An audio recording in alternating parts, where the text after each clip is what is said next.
Yeah, and now let's segment into our final segment, and that is that 4K is future proofing. If you could bring up this slide perfectly. Me and Glenn are going to talk while the slide's up, and that's okay because I want people to, I don't want to read the slide to you. I want to have a little conversation about this because we're at a tipping point for IP, but I also think that tipping point is for 4K also. And I think if you're going to be investing in improving if you have a streaming solution already, you're going to be investing in improving it. I really think you need to be investing in 4K gear. Wouldn't you agree, Glenn? No, it's absolutely what I said before is, and maybe it's baby stepping it, but I think if somebody looks at what they're buying and they make their decisions and they say, okay, great, I got to buy 4 PTZ cameras. The difference between the HD and the 4K is $1,000 a pop. So it's a whopping $4,000 for those cameras.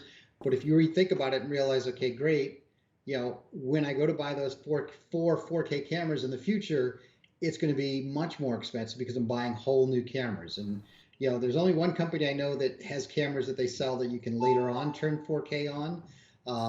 And that's the very high-end Grass Valley cameras. Yep. Where you can buy a camera that you can turn functions on like that. Yep. But for the most part, your cameras, you want to buy that, or you look at your switcher. But it's very important that you look at your infrastructure and say, okay, where do I want to spend my money? And maybe I go with the lower end PTZ cameras, but buy a TriCaster that's 4K capable and know that, now all I have to do is swap my cameras out. But like I said, it's coming. It's going to be here. And we're going to look back and suddenly be having this conversation in a couple of years about 8K. Yeah.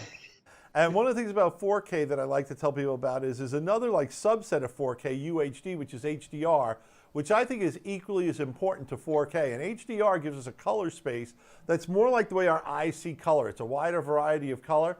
And I'll tell you right now, in 2 properly set up monitors, a standard def HDR monitor for a lot of people will look better, crisper, brighter than a 4K standard def model. So when you put the two together and you take it up to 11, that's really where we're going to see that next big leap in resolution that the human eye can really appreciate. No, HDR is huge because all 4K, all 8K, all we're doing is adding more pixels. HDR is actually changing the pixels that we are seeing. And that's really what it comes down to is we are seeing colors and we are seeing light in a way our eyes are used to, and it makes things pop and look more natural. 4K is just more pixels.